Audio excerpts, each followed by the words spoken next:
What all this means is that after it makes its formal offer of evidence, the prosecution will then lie down in front of that first table, face down on the floor, and assume a planking position. To go rigid there, that is called planking. Because tapos ka na, para ka nang namatay, huwag ka nang nagsasalita pa, tapos ka na eh. Ngayon na ako nakarinig ng, we are resting our case, we are making a formal offer, we are resting our case with a reservation.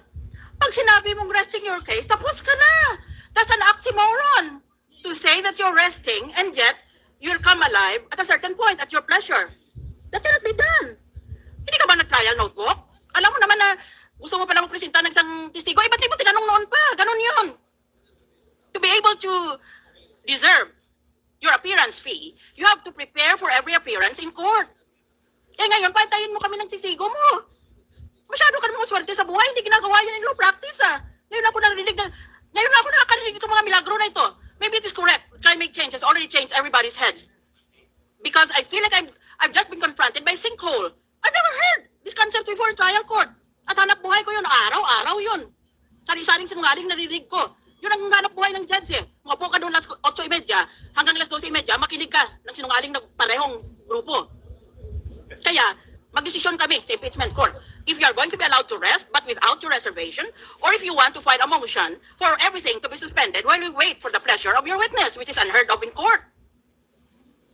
It is an oxymoron to say, Your Honor, we will make a formal offer, then we will rest, which is pursuant to the rules of court, but we will rest with a reservation that we will call on our witness when she is ready. And all of you, honorable men and women, ladies and gentlemen of the impeachment court, have to wait for her pleasure and the pleasure of the prosecution. That's in fact what you are asking us to do. Pati nyo hinanda yan nung Enero. Eh kung yan palang tisigo ninyo. Ay kayo naman, oo, nagbibiro kayo. You gotta be joking. Pagkatapos, it will take us so much time to make our offer of evidence. Wah! For the second time. Wah! Round 2. Kasi, basahin mo lang ang Senate Journal, nandiyan ang verbatim. No offer mo of evidence. Every time you present a witness, you say, offer her for the purpose of this and that. And we will authenticate certain documents with her testimony. Nandyan yan, kopyahin mo lang sa Senate Journal. Anong problema mo? Have you never been in trial court? If so, can you please make way to somebody who has been in trial court before? That's not a big deal. Andyan yan sa Senate Journal, kopyahin mo lang yan. And besides, you should have had a trial notebook kung saan nililista mo yon. Dahil alam mo na, abot tayo sa puntong ito. Ngayon gusto nyo, magantay kami. Bakit is it going to tax your IQ so much that you need until Friday to make this? Dapat araw-araw yan, ginagawa yan ng secretary mo, ng clerk mo.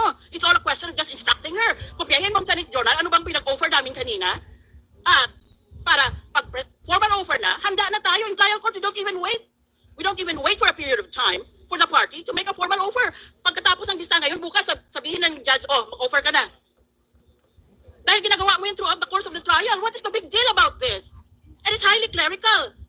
We are only going to murmur there. Here is our witness. We offer the testimony of this witness, letter A, for the purpose of so and so. And these were the documents marked during her testimony, so and so. And we'll be spending the whole half day doing that kind of thing. So, this means only that either you don't know your rules of court or you're expecting or hoping for miracles to happen. Korte ni Milagrosos ito. You're waiting for a miracle to happen.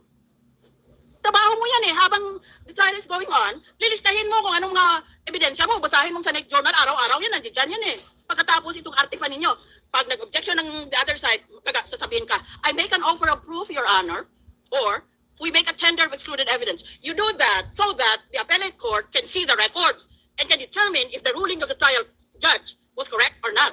But there is no court higher than the impeachment court.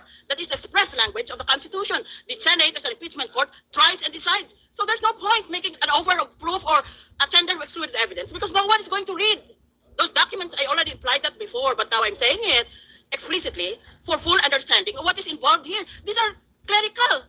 These are ministerial functions. Bakit ang dami na inibali ko ang defense? Mag-make siya ng motion?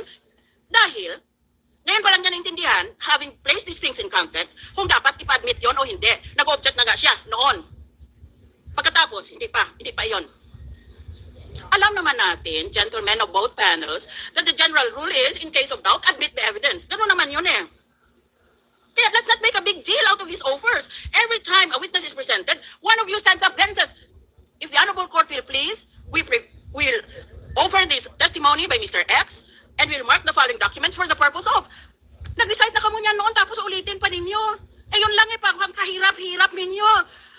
Mariusek, where are your neurons? Where are your synapses? Your brains are very, very dark. You know, when you use our brains, the electrical impulses from one neuron jumps to another neuron. That is called a brain activity or a brain wave. Ngayon, kung may brain wave ka, lahat ng utak mo, kumikislap. It's entirely lighted. Ngayon, kung madilim na baliling ang utak mo, your neurons are not working. You are flatline. Meaning to say, hindi ba? Kung buhay pa ang pasyente, naka-jump up and down ng kanyang recording instrument. Pero kung namatay na, nag-flatline na. O, yan ang nangyari sa inyo. Nagpa-flatline na kayo. I am, please, appealing to you. Can you please prepare on the rules of court? I'm very underwhelmed by all this debate about how many days to give. Dapat ngayon pa lang, anda na kayo. Wah! Part 2. Senator Escudero, Mr. President. Majority Floor Leader. May we recognize Senator Escudero, Mr. President. Mr. President, ilang paglilinaw lang po kaugnay sa mga naganap kahapon at